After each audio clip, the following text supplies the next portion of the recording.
Hey, thought I'd take just a few minutes. We're in the middle of reorganizing our lives here at the Voice of Prophecy, just like most of you are reorganizing your lives around this global pandemic. I just want to take a few minutes and talk to you about some things that we have as believers that maybe your neighbors don't have. I love that song we love to sing. We have this hope that burns within our hearts. Up and down your street right now, there's a lot of people who don't have that hope. And so I'm starting to think, where are the opportunities in a crisis like this? The world is panicking. They don't know what we know. And maybe some people living on your street are praying for the very first time. I know it's happening.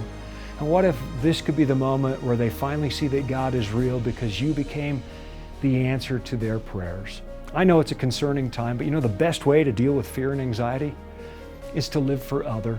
We have that counsel. We know that living for the good of others takes eyes off of self and it brings things into perspective. My family's starting to claim promises from the Bible. In particular, we've been claiming Psalm 91. If you haven't been there in a while, read through it and look what God says. No plague will come near your tent. And there's a lot of promises there. And it talks also about the fact that these promises are for those that love God. And so I'm looking at this. What if this is an opportunity to build your relationship with God? What if we're finally quiet enough, all of us, to hear from Him at long last? What if we can push the pause button on how busy we are in the middle of this panic and this anxiety and focus on the things that matter most? What if this is a reset button for all of us? You know, I know people are looking, what if this is the last crisis? I don't know if it's the last crisis, the beginning of it or not, but it is a good practice run for how we will respond when the world does come unglued. What if somebody needs you right now? What if you could be that hope? Here's what we have, right? We have what the Bible calls that peace that passes understanding, that no matter what happens, should I be one of the unfortunate few that gets sick and it gets complicated, even in that situation, I can, the Bible says, be anxious for nothing. Live in thanksgiving for what I do have from God and rest in the knowledge that no matter what happens this time around, I'm safe with Him forever. Our neighbors don't have that. This could be an opportunity. Look at the way that communities are coming together. Look at those Italians singing on the balconies in Italy. And we're becoming human beings again for the first time in a long time after being divided and polarized and entitled. And there might be some good that comes out of this, and this is our moment to shine. Let me tell you what's happening at the Voice of Prophecy.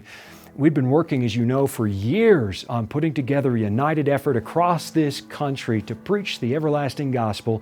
We opened, we were shooting for 1,000 meetings, and we opened our first 200 of them, almost 200 of them, and then suddenly we got the word. No meetings over 250, no meetings over 50, no meetings over 10, none over 5 in 1 or 2 places now. We had to shut down all these evangelistic meetings.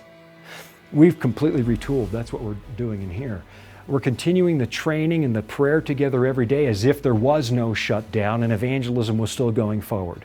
And now what we're doing is over media like Skype and some of these tools that are available to us. People holding these meetings are actually reaching out one-on-one to each of the interests that have been coming to their meetings and having personal Bible study with them. And we've never seen a moment like this. Look, you made this happen. We want to thank you. We worked for almost 5 years to put this together, and it was a lot of effort, a lot of long weeks, and now we have a crisis in the middle of it.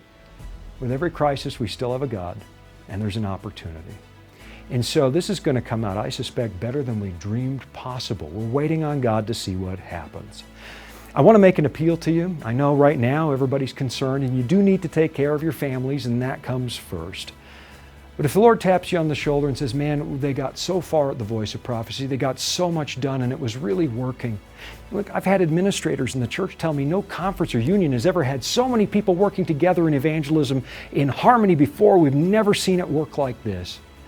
You got it to this point. We have to now scramble to reboot and do it again.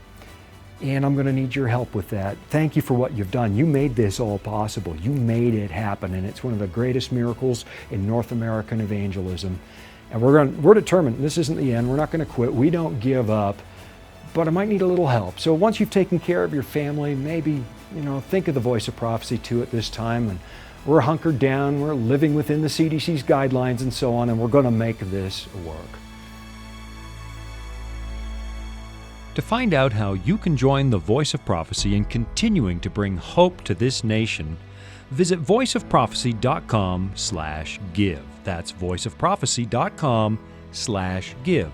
Or call us at 1-800-429-5700. 1-800-429-5700.